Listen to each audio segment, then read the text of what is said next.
कहता है शेरशाह सूरी के काल की भू राजस्व व्यवस्था, यानी शेरशाह सूरी के समय भू राजस्व व्यवस्था की पद्धति कैसी थी। कहता है कि शेरशाह सूरी के काल में अगर प्रशासन को देखें तो उसकी अनेक विशेषताओं में से एक सबसे प्रमुख विशेषता थी उसकी भू राजस्व व्यवस्था में सुधार किया जाना। यानी अगर हम शेरशाह सूरी के प्रशासन को देखें तो उसके अनेक विशेषताओं में से एक विशेषता को अगर हमको चुनना हो तो हम उसको चुन सकते हैं, उसके द्वारा भू राजस्व व्यवस्था में सुधार किया जाना। कहता है शेरशाह सूरी ने भू राजस्व व्यवस्था की सुधार के क्रम में सबसे पहले अपने राज्य की भूमि का मापन करवाया और यह काम अहमद खां, उसके भी एक विश्वसनीय अधिकारी अहमद खां के निरीक्षण में किया गया। कहता है शेरशाह सूरी के समय मापन के लिए गज सिकंदरी का प्रयोग किया गया, एक मापक के रूप में, एक यूनिट के रूप में, और इसमें मापने के लिए सन से बनी रस्सी का प्रयोग किया जाता था। यानी इसमें तो मापने के लिए जो रस्सी होती थी वह जूट से बनी होती थी। कहता है शेरशाह सूरी ने किसानों को शोषण से बचाने के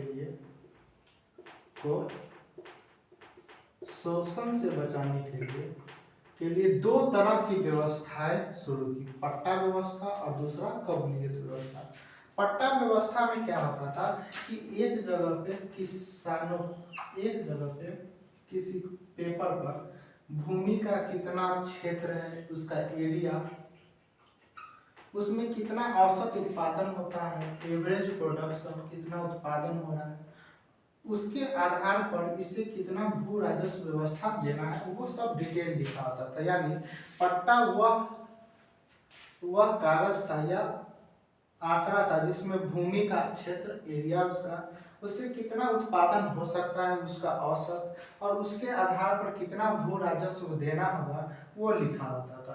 और कबूलियत इस भूमि पर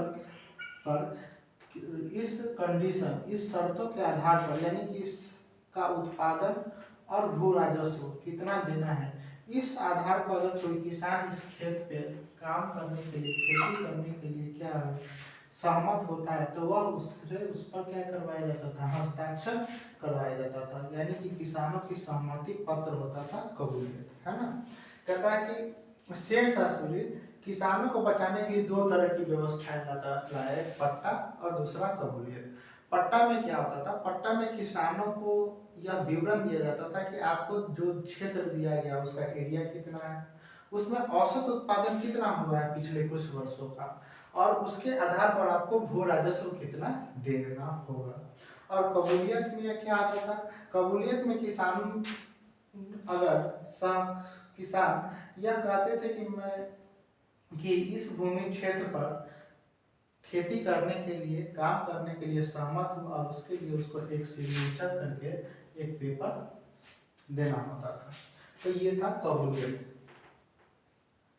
कहता शेरशाह सूरी की लगान व्यवस्था का स्वरूप रैयतवाड़ी था। यानी कि शेरशाह सूरी के समय जो लगान की व्यवस्था थी वह कैसी थी, रैयतवाड़ी थी। अर्थात इसमें किसानों से सीधा क्या लिया जाता था, राजस्व लिया जाता था। इसमें किसी बिचौलियों का काम नहीं था।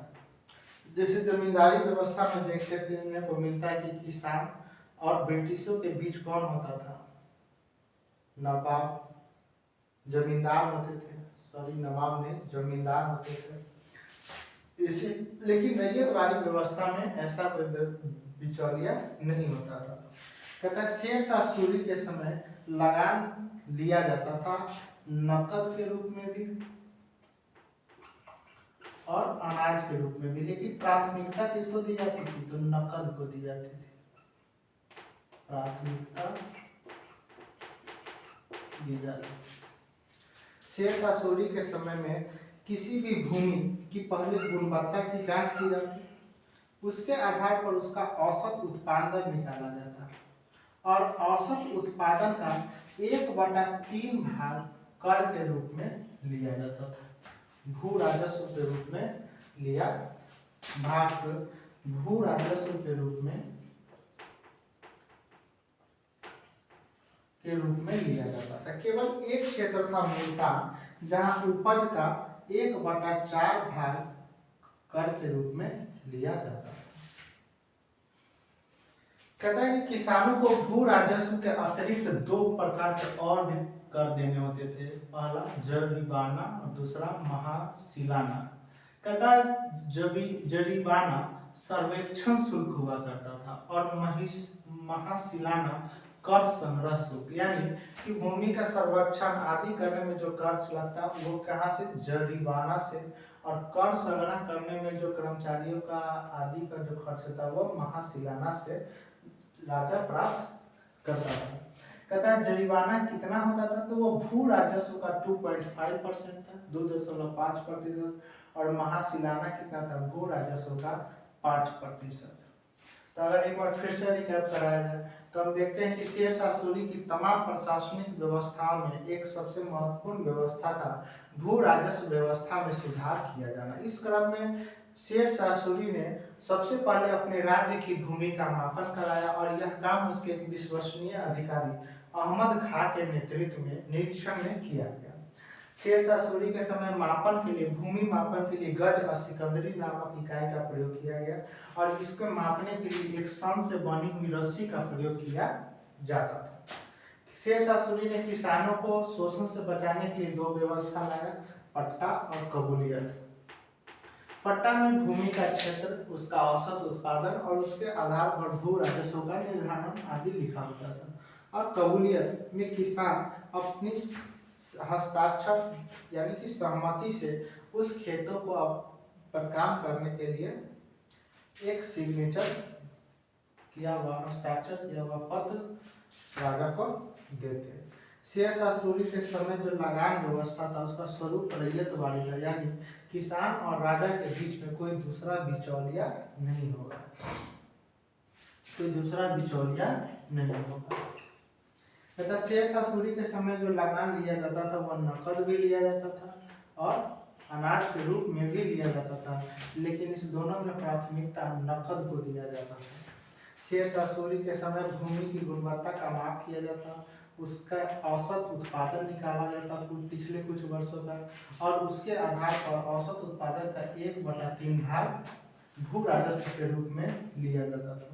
केवल मुल्तान ही ऐसा क्षेत्र था जहाँ पे भू राजस्व 1/4 लिया जा रहा है। भू राजस्व के अलावा किसानों को 2 तरह का टैक्स देना होता था, जरीमाना और दूसरा महासिलाना। जरीमाना सर्वेक्षण शुल्क था और महासिलाना कर संग्रह शुल्क। जरीमाना भू राजस्व का 2.5% था और महासिलाना भू राजस्व का 5% हुआ करता था।